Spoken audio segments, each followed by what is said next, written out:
말 한마디가 관계를 살리기도 하고 관계를 끊기도 합니다. 우리는 살아오면서 수많은 말을 해왔습니다. 하지만 돌이켜보면 후회되는 말이 더 선명하게 기억에 남습니다. 한 번 내뱉은 말은 되돌릴 수 없습니다. 그래서 정약용 선생은 이렇게 말씀하셨습니다. 말이란 마음의 소리다.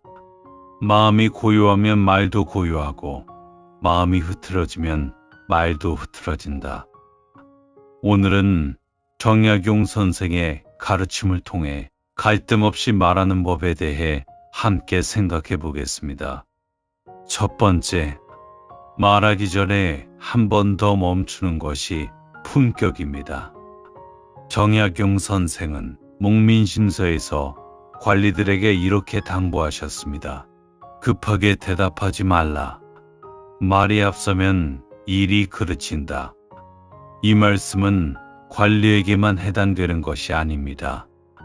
가족과의 대화에서도 오래된 친구와의 자리에서도 마찬가지입니다. 우리는 상대방이 말을 채 끝맺기도 전에 대꾸하려는 습관이 있습니다. 특히 오랜 시간을 함께 살아온 가족 사이에서는 더욱 그렇습니다.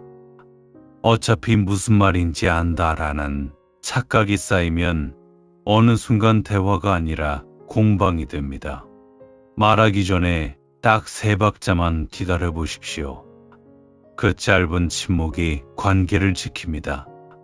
정약용 선생은 타산에서 유배 생활을 하며 자녀들에게 편지를 썼습니다.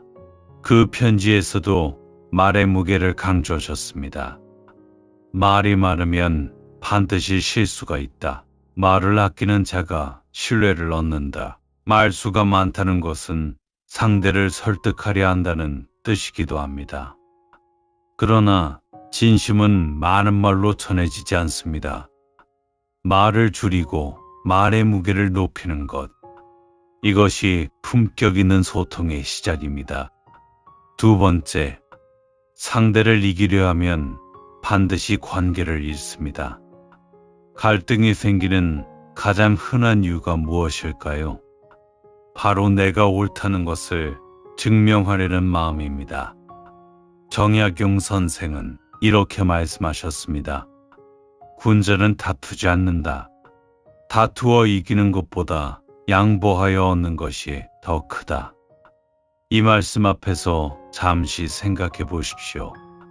우리는 지금까지 살아오며 몇 번이나 말싸움에서 이겼습니까?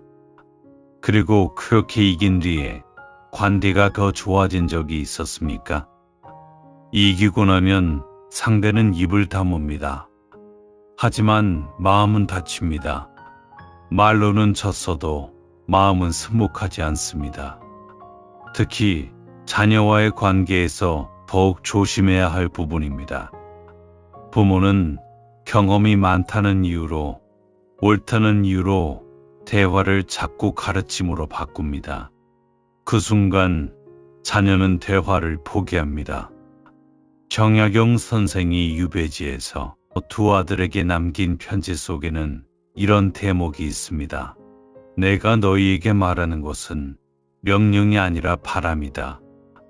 너희가 스스로 깨달아야 진정한 것이 된다. 자녀에게, 배우자에게, 친구에게 내 말이 명령이 되는 순간 그것은 대화가 아닙니다.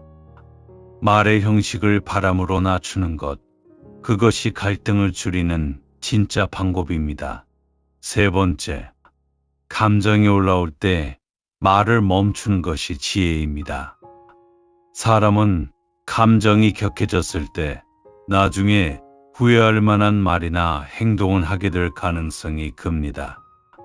정약용 선생은 이 점을 너무도 잘 알고 계셨습니다. 분노가 치밀 때는 말하지 마라. 그 말은 반드시 칼이 된다. 분노 속에서 나온 말은 오랫동안 기억됩니다. 특히 가까운 사람에게 한 말일수록 더 깊이 남습니다. 그때 왜 그런 말을 했을까? 우리가 자주 하는 후회입니다. 그렇다면 어떻게 해야 할까요? 정약용 선생은 이렇게 처방을 내리셨습니다. 감정은 강물과 같다. 막으려 하면 넘치고 흘러가게 두면 잔잔해진다. 감정을 억누르는 것이 아닙니다. 감정을 인정하되 그 감정이 진정되기를 기다리는 것입니다. 화가 날 때는 말 대신 자리를 잠시 피하십시오. 분이 풀리지 않으면 종이에 먼저 써보십시오. 그렇게 감정을 먼저 소화하고 나서 말할 때 그 말은 비로소 상대에게 닿습니다. 네 번째, 말보다 더 강한 것은 듣는 태도입니다. 이 나이가 들수록 말하는 것보다 듣는 것이 어렵습니다. 인생 경험이 쌓이면 쌓일수록 상대의 말이 채 끝나기 전에 이미 결론을 내려버립니다. 정약용 선생은 경세유표에서 이렇게 쓰셨습니다. 진정으로 백성을 아끼는 자는 말하기 전에 먼저 듣는다. 듣지 않는 자는 이미 마음이 닫힌 것이다. 이것은 비단 관리에게만 해당되는 말이 아닙니다. 부모로서, 배우자로서, 친구로서도 마찬가지입니다. 상대가 말할 때 휴대폰을 내려놓고 눈을 바라보고 고개를 끄덕이십시오. 이 세 가지만 해도 상대는 나는 존중받고 있다고 느낍니다. 그 느낌이 신뢰를 만들고 신뢰가 갈등을 줄입니다. 말 잘하는 사람이 되려 하지 마십시오. 잘 들어주는 사람이 되십시오. 그것이 나이 들수록 관계를 지키는 가장 강력한 방법입니다. 다섯 번째, 말의 온도를 조절하는 것. 그것이 진짜 어른의 말입니다. 같은 내용이라도 말의 온도가 다르면 전혀 다르게 들립니다. 왜 이렇게 했어? 이렇게 하면 어떨까? 이 두 말의 내용은 같지만 온도가 다릅니다. 첫 번째 말은 책임을 묻고 두 번째 말은 함께 생각합니다. 정약용 선생은 이렇게 가르치셨습니다. 말의 뜻이 같아도 그 기운이 다르면 상대는 다르게 받아들인다. 뜻을 전하기 전에 기운을 먼저 다듬어라. 말의 기운, 즉 말의 온도를 조절하는 것. 이것이 오랜 인생을 살아온 어른이 가질 수 있는 가장 큰 품격입니다. 내 말이 혹시 너무 차갑지는 않은지, 너무 단정 짓고 있지는 않은지 말하기 전에 한 번 더 생각해 보십시오.